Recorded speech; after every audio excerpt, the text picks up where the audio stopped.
Welcome back to the Therapy Diaries. I'm your host Ashna Kavra, and today we're continuing our journey into the often misunderstood world of mental health and wellness. In this podcast, we're peeling back the layers of stigma surrounding mental health, bringing these crucial conversations out of the shadows and into the light.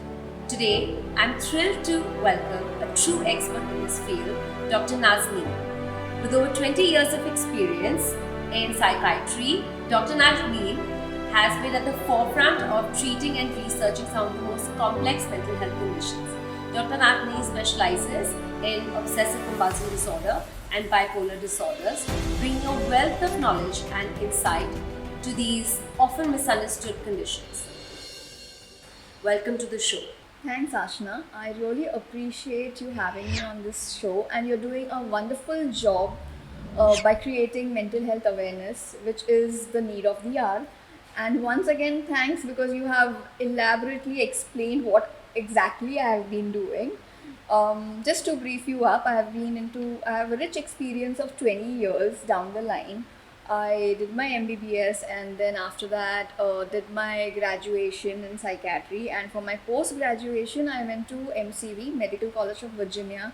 I was practicing in United States of America for 10 years and then back to India, and I have seen various cases and dealt with various people and helped them out to uh, live a fruitful life, and it's nothing is more satisfying than seeing them or making a difference in their life.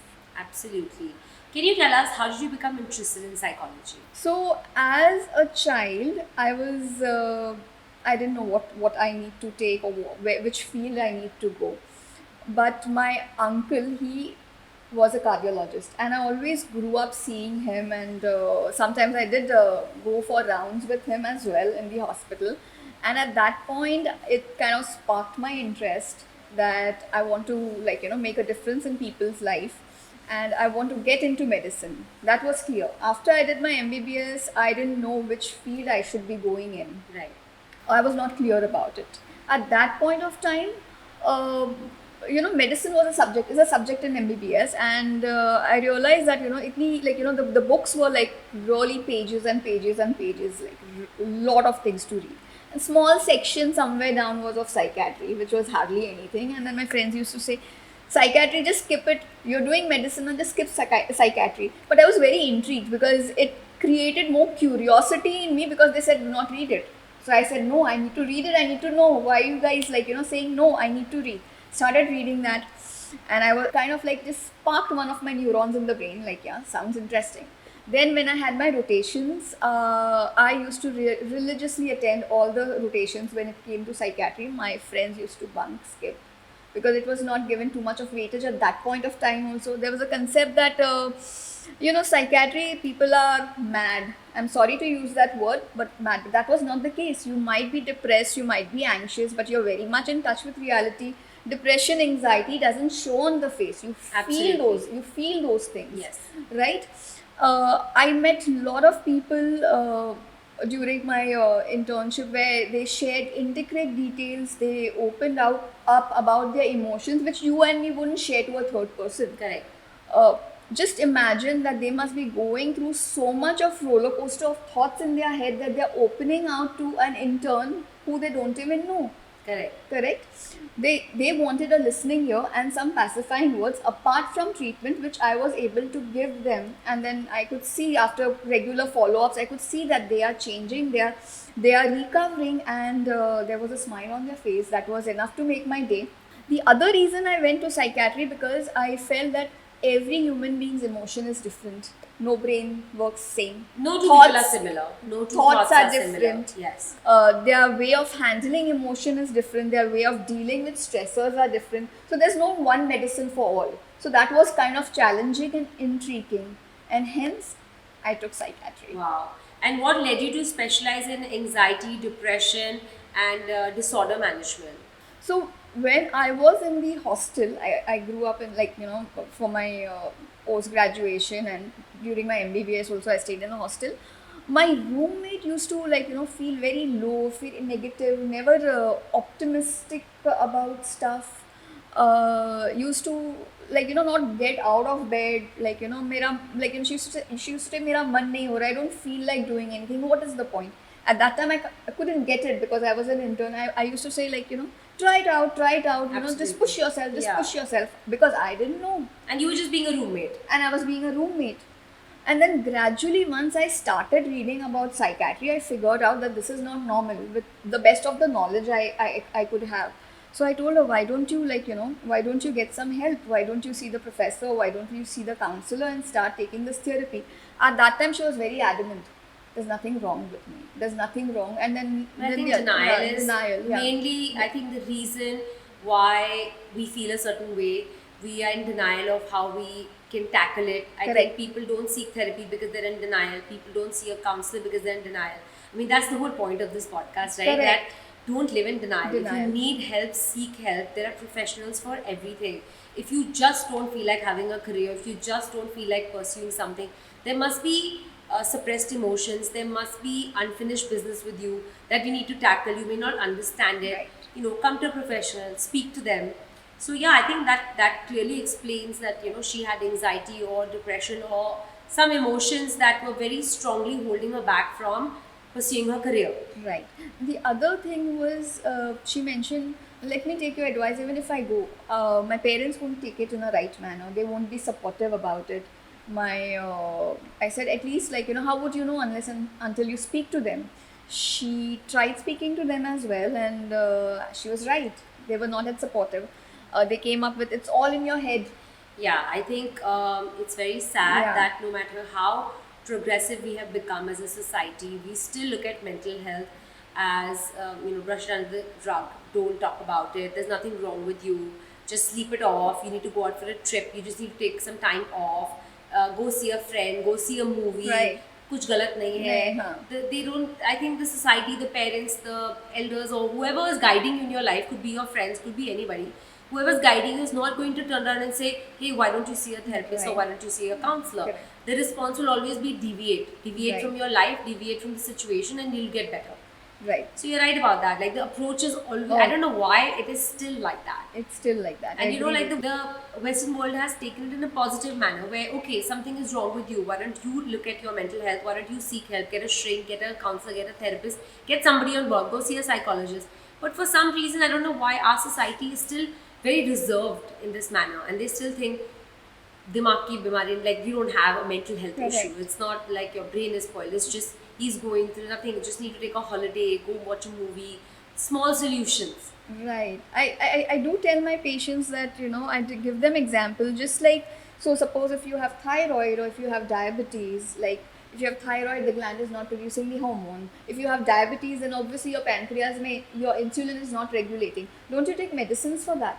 Similarly, why don't you accept that brain is part of your body? It can also get sick. It's an organ. It's an just organ. like any other organ. It's an organ, and when it gets sick, how is it going to tell you? It's going to tell you through these symptoms. Why, if you seek help, it's treatable. It's not something which you cannot treat, which you cannot manage. Don't wait till the end. It's like a stitch in time saves nine. If there's a small tear in the cloth, and if I sew it, then it's not going to expand. But if I wait and wait and wait, the whole cloth will tear. Yeah, it'll come apart. It will come apart, and it takes time, Correct.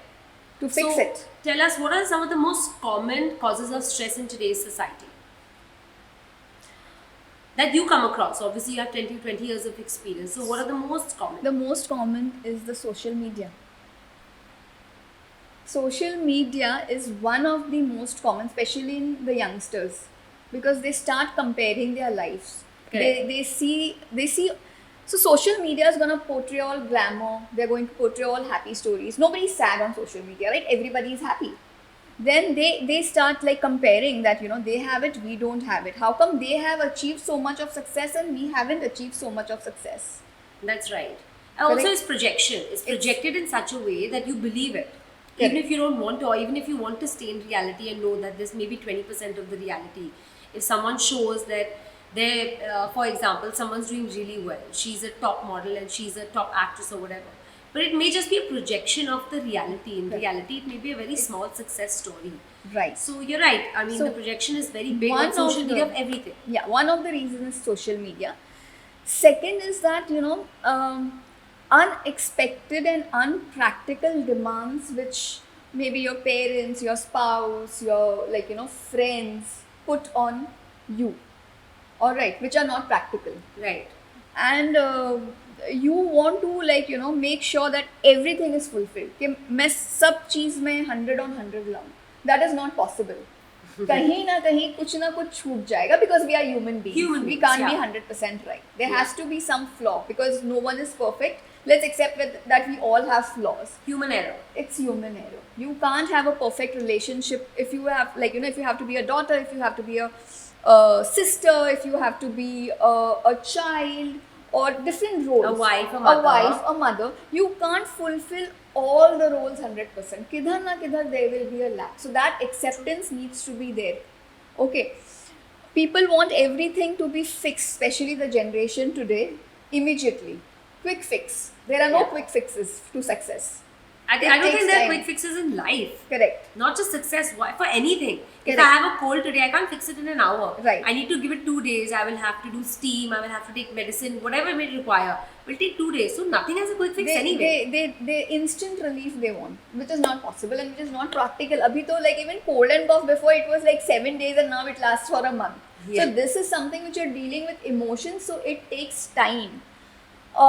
The other reason is that what they experience through their childhood, an individual goes through the childhood cycle, right? Now, how the parents were, what was the equation between the parents, how the child was taken care. Then they have their own stressors and traumas. How, in school, if they were bullied, not bullied, sometimes parents don't get along or parents don't give too much of time to the kids. These all these all affect their development because these are developing years. Correct. So whatever experiences they have, they carry that experiences when they are adult. How would you define anxiety in simple terms for our listeners? So in simple terms, it is just before you have to give a speech or before you have to appear for an exam, जो घबराहट बेचैनी होती है, जो उलझन होती है, that's a good thing. That's a good thing because it motivates you. But when that exceeds for a longer time, where it makes you not capable of functioning on your day-to-day basis, or where you have to just stop everything and sit down. What are the common misconceptions about anxiety that you encounter?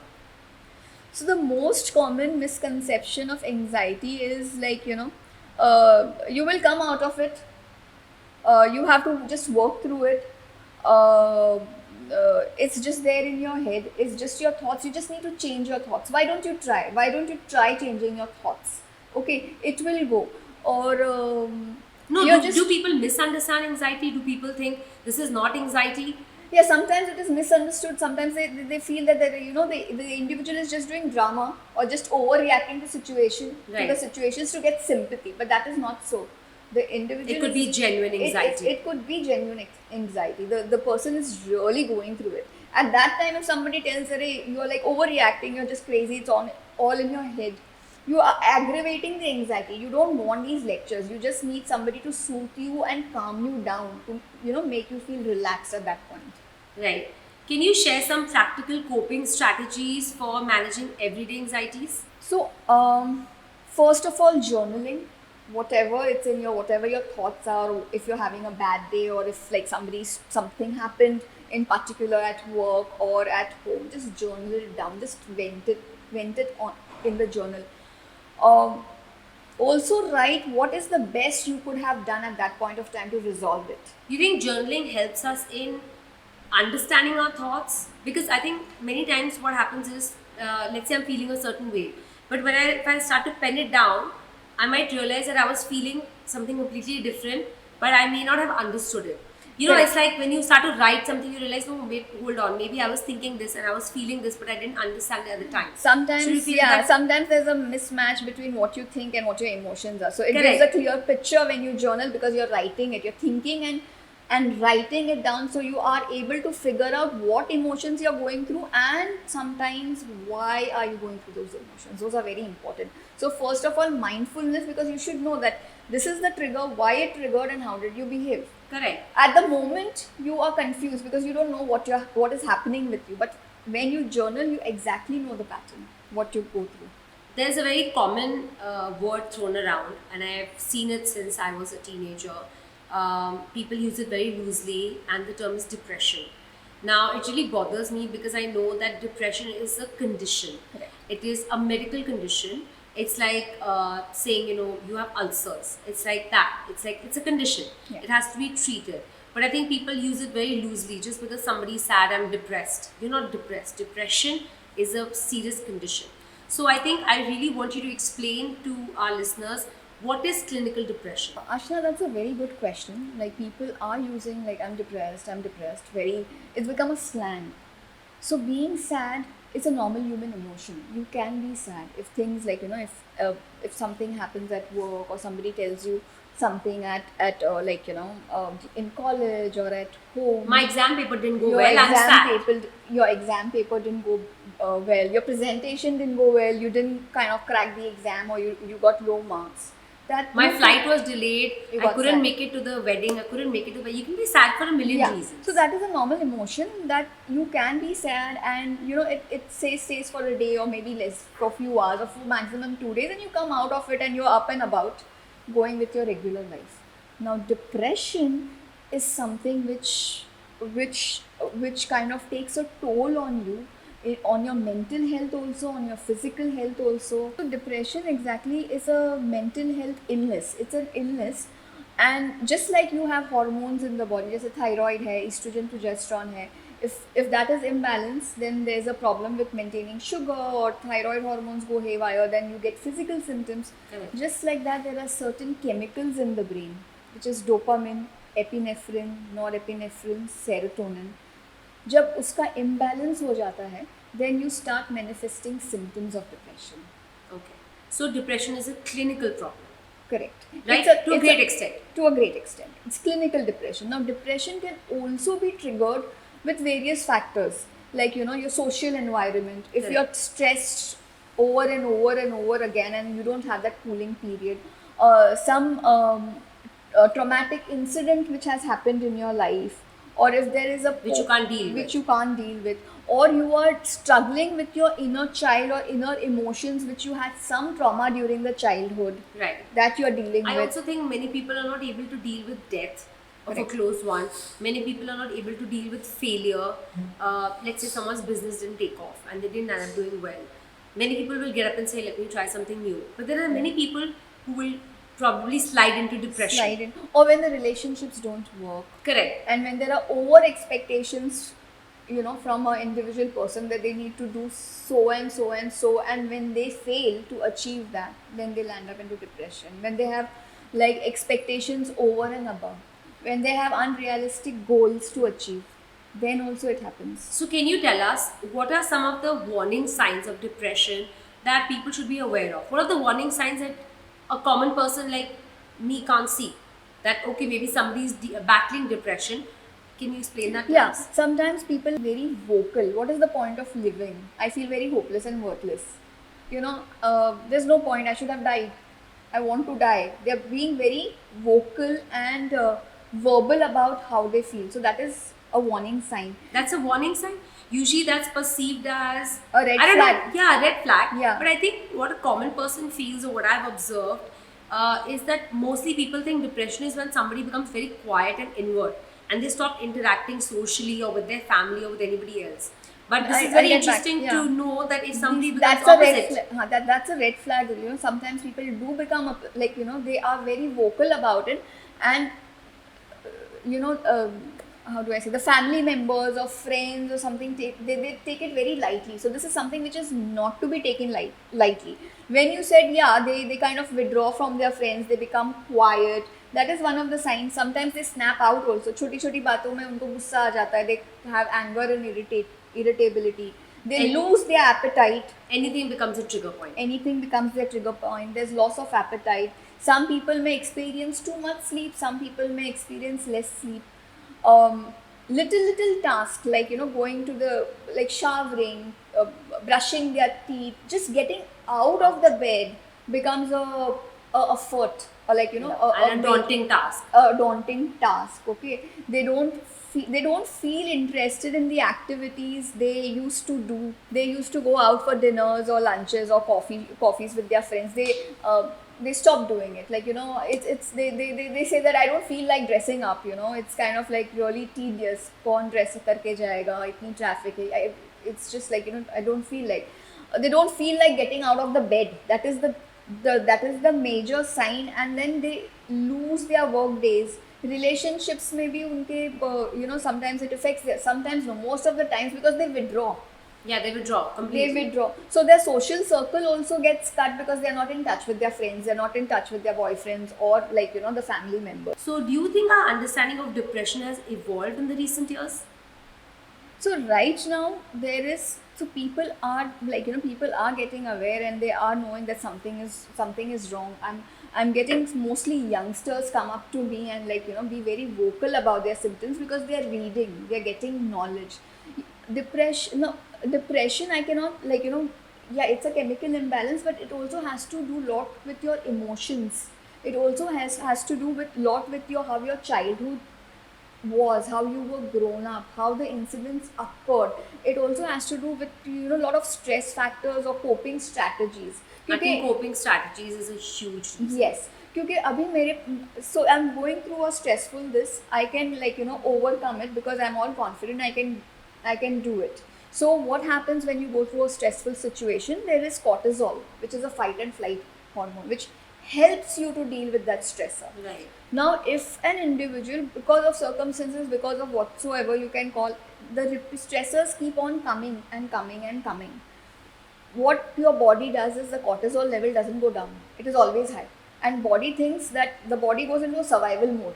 Everything it perceives as a threat. As a threat, yeah, to survive. Correct. To survive. So even when a person becomes normal and the stressors are not there, the survival mode is still on. Oh, so right. The symptoms are there. So Dr. Nazneen, can you explain us the concept of good stress and bad stress and what is the difference between the two? Alright, so good stress is something which motivates you and pushes you to perform good. Like for example, if I had to sit for my exams, board exams, and I was really anxious, and that was the good stress because it made me perform better. Bad stress, I'll give you an example. I had a patient come to me, and she was just switching jobs. Like this was like in a year, this was maybe her third or fourth job, and every time I asked her, she used to say the boss is not good, the team members are not good. I just don't like, they don't just understand me, they just don't understand me. I said, all right, first job was not good, second job was not good, this is the fifth one. So somewhere there has to be kuch to hoga, that why is it happening? Why are you not able to sustain yourself? Sustain. Then I kind of went deep into her childhood history. Now she came from the background where the mother was not educated, father was educated, father was the only earning member, or like there were like 5 to 7 people, so he was feeding around 8 to 9 mouths.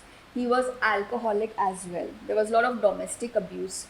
He used to come and hit his wife, and mother-in-law was also like didn't say anything that to the son. Mom didn't say to the son that why is this behavior continued. All she used to say, he's the authority, whatever he says we have to blindly follow. Also because he was the breadwinner. Because he was the breadwinner. Correct. So anything which he used to do was taken in a acceptable. This is acceptable.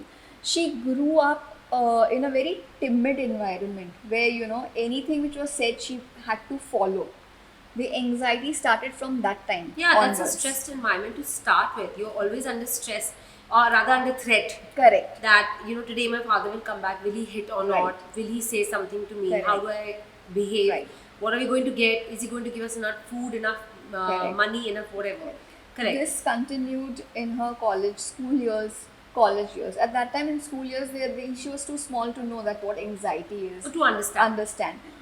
Even if a comment or like a task which was said in a positive way or in a calm way, she used to perceive it as like an authority, that I have to do it, otherwise I'm going to get a backlash. Just because that was the pattern. That was the pattern. The same pattern continued. during, like, when she was working. And adulthood. So then we found out that it is not, it's the fear, because she used to relate those incidents where her team members or her boss or said anything, it was perceived the other way around. She used to take it really personally and kind of relate it to the childhood this कि अगर मैंने ये नहीं किया, I'm going to face the backlash. So to save that, so if she used to make a mistake, to save her from that, because she used to perceive कि अभी ये मुझ पे चिल्लाएंगे, she used to quit. So this, according to you, is bad stress. This, according to me, is bad stress, because it is not making you perform. It is a kind of putting a mental pressure. It's affecting your mental health. Yes, from mental health, she also had a lot of gut issues. So do you think that bad stress is deep rooted and good stress is not? Yes, the bad stress is deep rooted, good stress is not. Good stress helps you to do things. It pushes you, which is required. Because just imagine, if you don't have good stress, then you'll have a laid back attitude. Yeah, like, did you have good stress before coming here? Did you have a little bit of anxiety, a little bit of stress that you're going to come on this podcast? That's good stress. I had it too. I mean, I always have it. So I understand. It makes you perform better. I think it's some kind of, excitement in your body. You're nervous, you're scared, stressed. So that, I think, is good stress. That's a good stress. And bad stress is, like you said, deep rooted. It comes from childhood issues, traumas, previous patterns, things like that. Okay, so moving on. I think when I researched a little bit about you, you specialize in bipolar disorder. And this is also a term that was used very loosely when I was in school or college, And I think as years are going by, awareness is increasing. And I researched that you specialize in bipolar disorder. Can you explain to our listeners what bipolar disorder is? So every person who's happy or overly happy is not a bipolar case. Just like depression comes from chemical imbalance, bipolar also stems from chemical imbalance. I can't point out that this is the reason. It could be genetic, it could be environmental, it could be psychosocial, it could be from your childhood trauma, which kind of aggravates it. Most of the times there's a family history of mental health illness. So Right. अगर किसमें होता है, तो it is just like diabetes is genetic, thyroid is genetic, mental health illness can be genetic as also. well. Yeah, I think we carry, right? Yeah, Whatever we we carry come those from. genes. Yeah, we Sometimes carry it's those genes. genetic. Yeah. And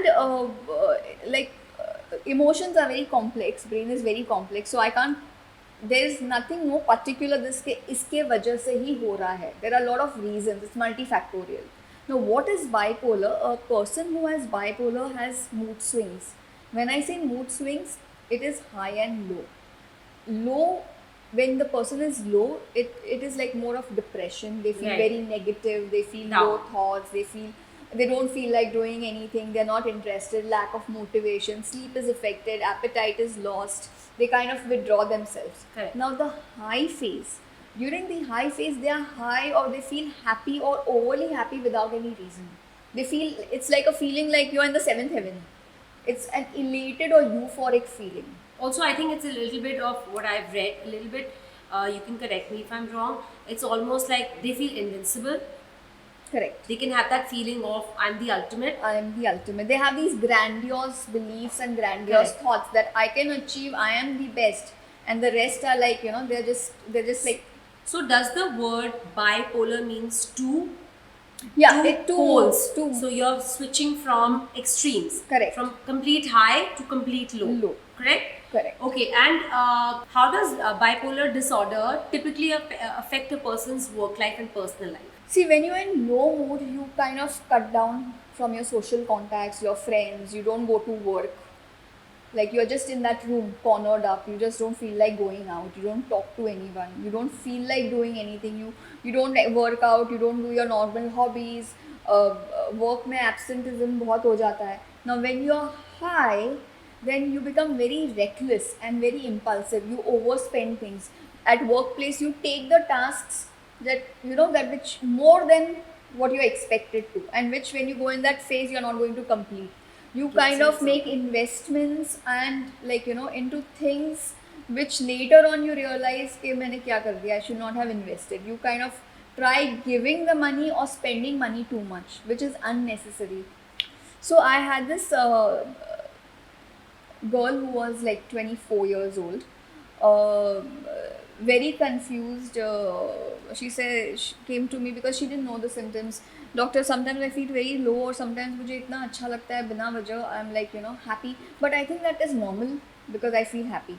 Then I kind of like, explored more, asked her what happens when you feel happy.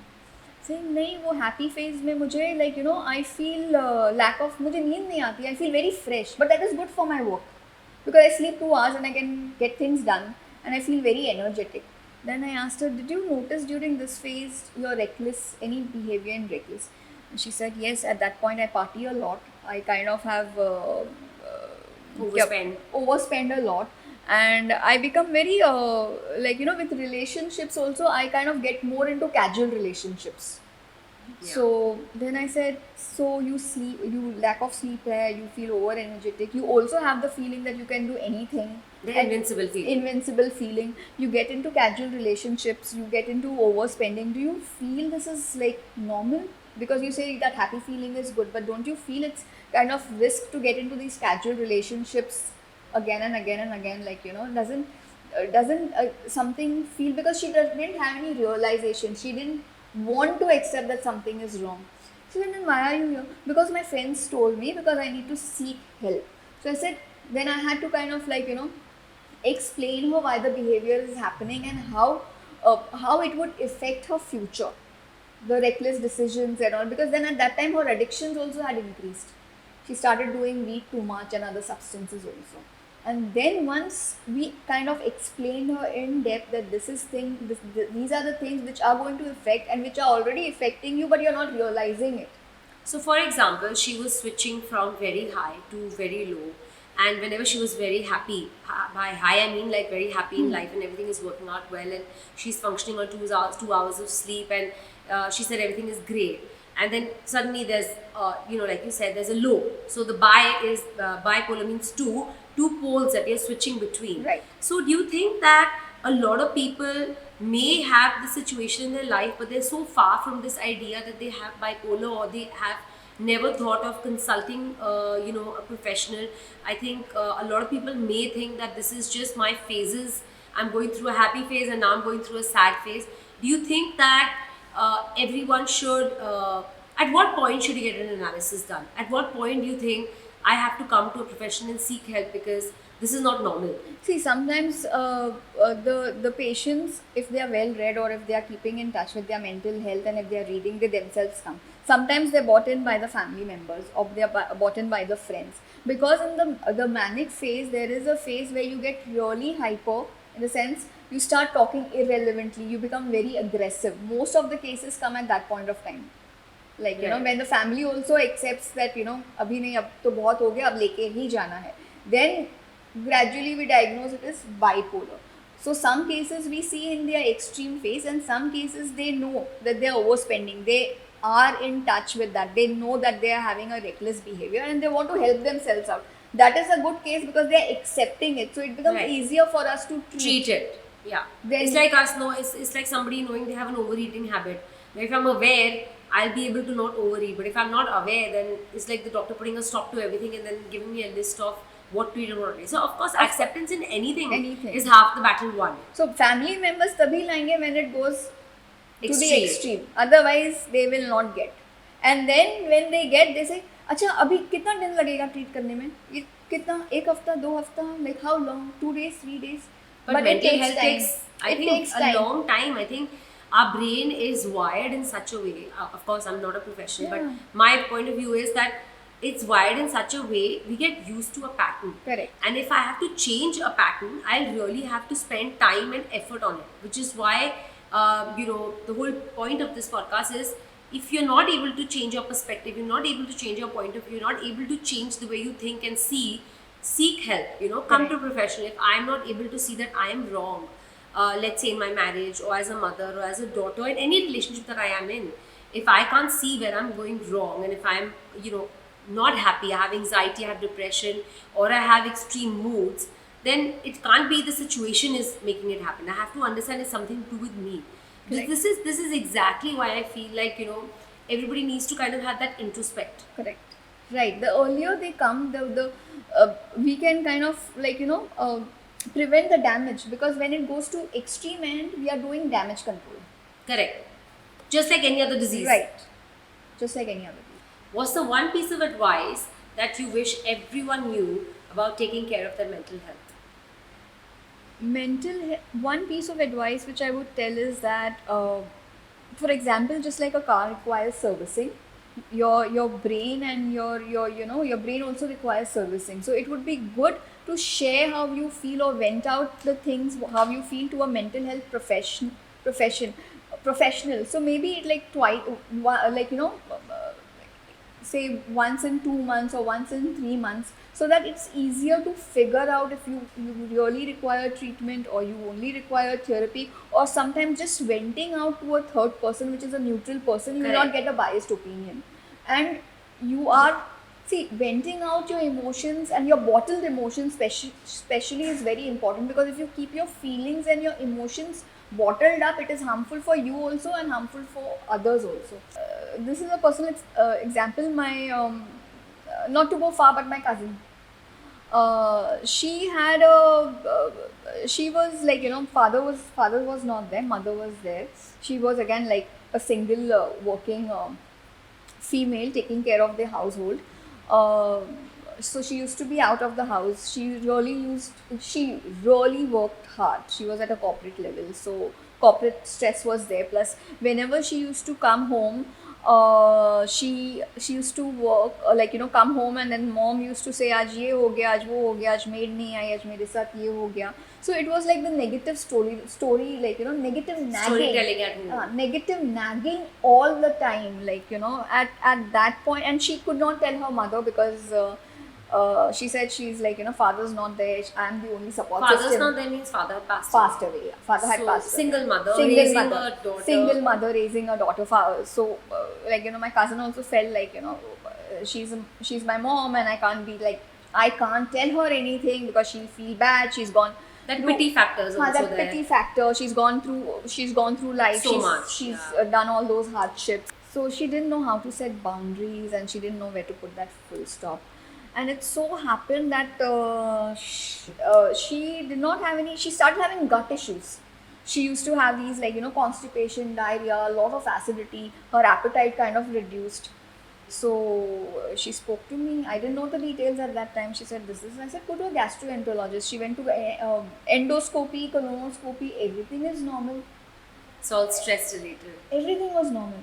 So the gastroenterologist said that you go to a psychiatrist. There's no problem in everything is okay. Physically, there's no problem. Physically, there's no problem. So it is related to your brain, your thinking, your overthinking, which is causing gut issues. Then when she came to me, I asked, since I'm like being a family member, she was not ready to open out. So I told her, like, consider me as a doctor, not as a family member. Correct. She kind of opened out, and at that time I counseled her that, like, you also have emotions, you also have a thought process, you have your mental health. Now your mental health you're not emotionally strong, it's draining you. You have reached a threshold where you can take up things. Now you need to tell your mom that either she speaks therapy, she takes a proper treatment, and she goes to a mental health professional, because you can't take it. You can't be a punching bag all the time. So I think what you said is absolutely right. I think in our society, this concept of setting boundaries with all human beings is not taught to us when we were little. Right. Like, we were not told what are the boundaries with our parents, what are the boundaries with our siblings, what are the boundaries with our children, what are the boundaries with our families, extended families, relatives, society, neighbors, friends. I think what you said is all to do with boundaries, right? Like, Right, let's say yeah. she missed the signal of where the boundary was with her Yes, mother. mother. It started to affect her so badly that in the end she had gut issues. How do you give advice on how should everybody know how to set boundaries? I mean, it takes very little, but give us a basic line of we should set our boundaries and how. So something which you're not comfortable doing, or sometimes you feel that you are just doing it for the heck of doing it, and it's going to affect you, it's going to raise your anxiety, it is going to take you into roller coaster of thoughts for whatever reasons. At that time you need to say no. I mean, saying no is not that you're offending or you're insulting. Correct. You just have to Setting say a that boundary. setting a boundary, said at I'm not comfortable I'm with not this. comfortable with this, because it is right now I'm not emotionally strong enough to take it. The time when I'm emotionally strong, enough, then I can get back. Let me, like, I'm not in that space right now. There's nothing wrong with that. I think you should have these boundaries with your parents, because kahin na kahin, as children, like, they grow up with the mindset that parents are always right, which, with all the respect, parents are right, they have experience, but parents can also go wrong. Human error. Because you are human beings, nobody is flawless. But it is kind of been ingrained in their system that, It is ingrained in all our systems. We don't set our boundaries. हाँ, अगर ये बोला है तो ऐसे ही करना है. Because, and if you are be accommodating your needs of the parents, I feel somewhere parents also should accommodate. They will also get a glitch if my child is not comfortable doing it, I'm just forcing things on them. And they'll keep on forcing and they'll keep on forcing until and unless they realize that the child has gone into depression, or the child has gone to the extreme case where he or she has committed suicide. Like, we hear of so many cases where parents force kids into certain professions. Correct. Like, my kid has to be a lawyer, my kid has to be a doctor. How can you be a singer? How can you be a drummer? How can you be a creative? How can you be in the creative line? Right. How can you want to be anything but what we have decided for you? So I think even that is a boundary, right? At some point you have to set the boundary. You have to set the boundary, and I feel that parents should not force their children to get into professions which the child is not inclined into. Because let's say even if they force and they get into that profession, they will not be able to handle the pressure, and then they go get into, like, they will have a setback, and then it will start with the other mental health issues. Do you feel like in all your relationships you're able to set the right boundaries, or do you feel like you also falter? I'm a human being, so I do falter. I'm not sure. like flawless. Which relationship do you think you falter the most? Where do you think you're not able to create the right amount of boundaries? That's a difficult question, but yeah, sometimes with my parents. Oh yeah, even with you. Yeah. I think it's a society thing, or it could be we're Indians. Right. We are told that that respect for parents, agreement with whatever they are deciding for us or whatever they're Correct. telling us. It's called respect. Just because you're agreeing, it's respect. If you Right. don't agree with them, there's disrespect, right? Am I Right, right? correct. There are certain times where I'm not well, or I don't feel like, but then I still have to go because they have called. It could be simple as, like, calling you out for dinner, and I don't feel like going because I had a bad day or I am unwell. So just the thing is कि कैसे ना मना करूँ, like we don't get time anyways. Correct. We don't spend time, and now once they have called, how can I say no? So that's a boundary. That's I think that's a very that's very a common boundary. I think as Indians, I don't know if it's a national thing, but I feel like we are taught since we were kids that if your Right. parents ask you of something, it is your duty to fulfill it. It's your duty to fulfill, I agree. But don't you think it's also a duty of your parents to know what your child wants, the likes and dislikes? It's like, हाँ ये बच्चा है, अब इसको तो करना ही है. It is his or her responsibility, because we have done X, Y, Z. हमने इतनी मेहनत की है इसको रेस करने के लिए, तो उसकी भी ड्यूटी होती है. I think there's a vast amount of knowledge available on the internet about anxiety, depression, disorders, bipolar, OCD, and I think some of it may be unsolicited. It might be coming from not professionals, but just anyone who has an opinion. Right. And I think it's very hard for a common person to understand that this is not a professional advice, this is just somebody's opinion. So, what do you have to say about that? That internet is not a doctor. We have gone through years and years of training, so we know what we are giving, what Correct. the side effects are, to what dose we should be giving, right? So just avoid internet searches about your mental health conditions. I think more than searches, we have to avoid internet education. Correct. That the internet can educate me into what disorder I have, what medication I can Right. take. I think seeking professional help is That- the only that is answer. the only I think answer. it's even started in like small things, like if somebody has gastro issues and let's say the internet is telling you to take XYZ, you're not going to go and blindly take it. Blindly You take still it, of consider course. a doctor. So I think the same goes for mental health. If you feel a certain way, Yes, because people, after browsing through the internet, their anxiety increases, and they come with whatever anxiety is, वो ज़्यादा बढ़ा के आते हैं obviously मेरे they might pass, think yeah. it's worse than it really is. Then it is really. Where can our listeners learn more about your work or find out resources that on the topics that we've discussed today? They can listen to the show. No, but like what other Yeah. resources? I think they should go on WHO, which is a very genuine, and it's got like a lot of details. They can go on National Institute of Mental Health. What is your organization called? My organization is Mindtree. They can go on Mindtree website as well, and then get all the details. Mindtree. Yeah. So that's great. I think if anybody wants to contact Dr. Nazneen Latak, you can contact on Mindtree. You can visit her website. It'll be great if somebody wants to have a consult Sure. or Yeah. they want to look up more information about you. This has been Therapy Diaries. Until next time, take care of yourselves and each other. Thank you.